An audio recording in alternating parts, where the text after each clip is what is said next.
ही अशी आपण भेंडी कापून ठेवली. कापताना बघून घ्या, पण कधी कधी खिडकी असते.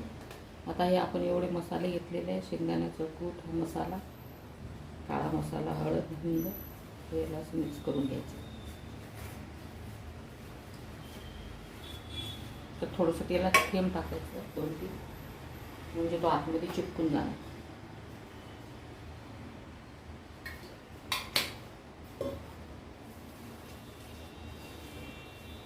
जास्त पण मसाला तुम्ही घेऊ शकता, पण मी कमी मसाल्यातली करणार आहे.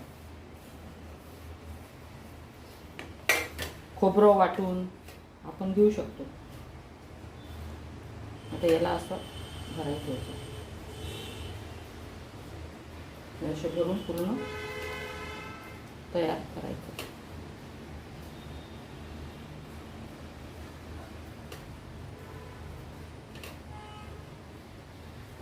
एका इकडून बंदच ठेवा, नाही तर होणार नाही.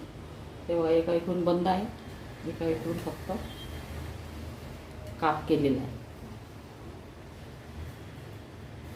आता हे असे सगळे भरून ठेवू आपण. बघा, सगळे भरून घ्या. किंवा आपण जास्त पण मसाल्याचं मिश्रण करू शकतो, खोबरं वगैरे टाकून. हे बघा, आता सगळं आपण भरून ठेवलेलं आहे भेंड्या. आता तेल गरम झालेलं आहे. तेलामध्ये जिरं मोहरी टाकायची.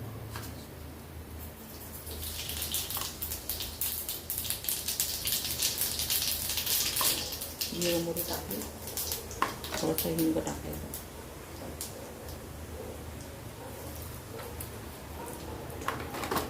भेंडी टाकायची.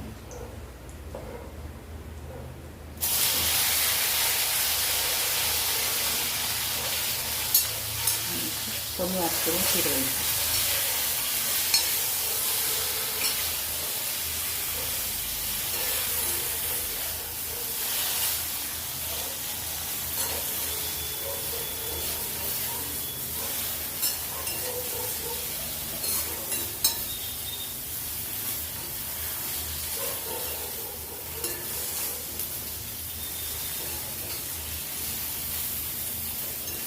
आणि कमी आचेवर शिजू द्यायची. याला कमी आचेवर फ्राय करायची. तेव्हा अशी फिरून बघायची, शिजलेली आहे ती दाबून बघायची. पॅनमध्ये पण करू शकतो आपण अशी, पण मी कढईत केलेली आहे, कारण या कढईला चिपकत नाही. तेव्हा अशी दाबून बघितली, झाली भेंडी तयार झाली बरोबर. आणि उरलेला मसाला वरून टाकून द्यायचा आपण. त्याच्यातला उरला असतो ना, वरून टाक.